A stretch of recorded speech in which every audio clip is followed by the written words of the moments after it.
Howdy, folks. It's a fine winter day here in New England. And nothing to warm us up like the 1920s, namely how crazy things were.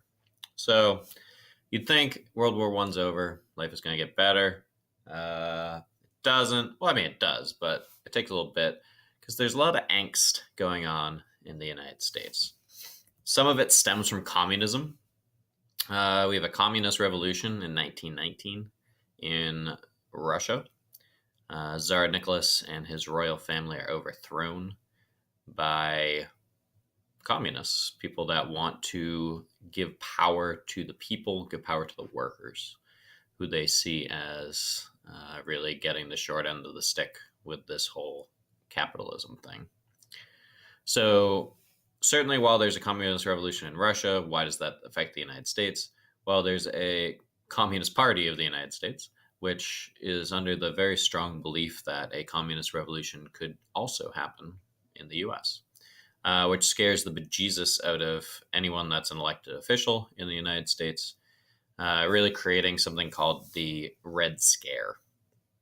That there might be an overthrow of the government, or at least a plot to overthrow the government within the United States. And certainly that plot does include a number of bombings. You have people that are really active against the US government. Bombs are sent to politicians, judges. There's a bomb that's blown up on Wall Street, really seen as the center of capitalism in America, if not the world.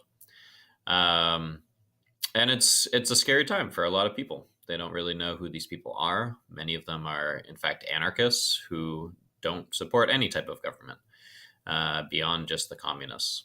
The Attorney General of the United States, George Palmer, is really in charge of trying to figure out how to stop and limit these problems that are occurring. So he conducts a number of raids around the United States, namely trying to pick up immigrants, because immigrants are seen as the ones with these radical ideas, because no good homegrown American would ever want to destroy America.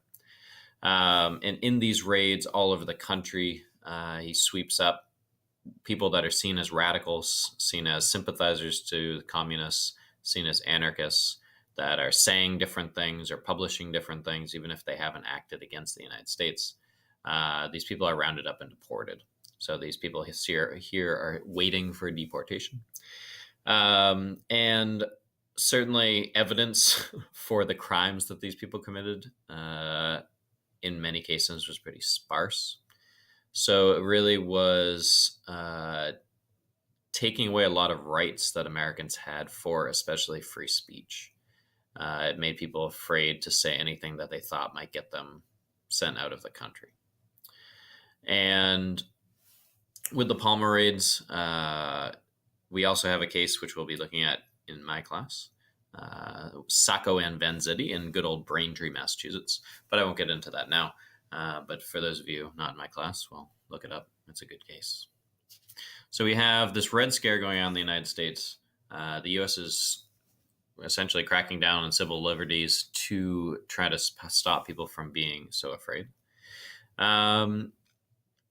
And with that coupling of immigrants being seen as kind of these radicals in the country, but also the U.S. just got involved in a world war. And while you'd think getting involved in a war will now make them happy and be part of the global community, they really aren't. They the U.S. reverts back to this isolationism, that they're trying to stay apart from the world, this idea of putting America first.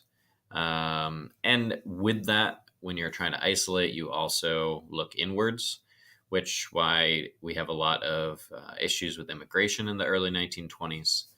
And not only because of these radicalism and the Red Scare, but because you have soldiers returning from Europe, women are in jobs now. So you start seeing some more conflict in the economic front.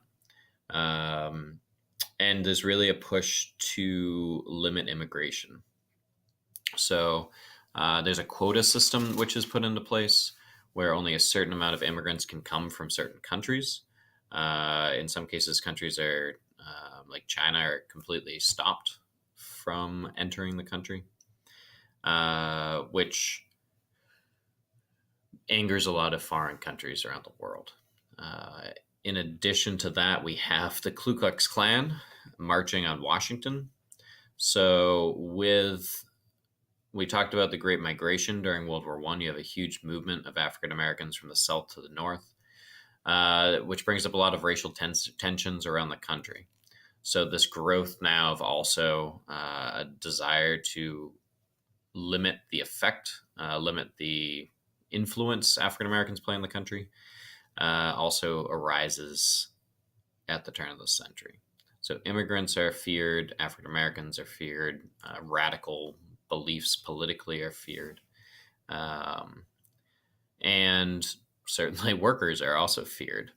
We have unions after the war. Now that the war's over, remember during the war, if a strike was proposed, you could be arrested for it. That's how Eugene Debs goes to jail, for trying to organize a labor strike. So we have some labor disputes that are going on in Boston. The police go on strike. Here's in the picture on the right, you have the National Guard ends up having to come into Boston to patrol the streets. And you have coal miners that are going on strike. We have this guy named John L. Lewis who ends up organizing, and they do go back to work. They have better wages. They don't win better hours, but these strikes are met with mixed success. Some people are associating union leaders with communism, with radicalism. So any association with that automatically makes people hate your cause. So you have really, at the end of it, a lot of decreases in labor, decreases in union members around the country, because they don't want to be seen as this communist, this everyone's united against the government force. So you have a lot of issues going on in the country, a lot of radical issues especially. But while radically, politically, socially, immigrationally, work-wise, all of this is going on, we're also going to see a radical change in how people behave, namely the culture, which is where the Roaring 20s come from. So while we have the radical 20s, the Roaring 20s are certainly on their way, and they're a lot of fun.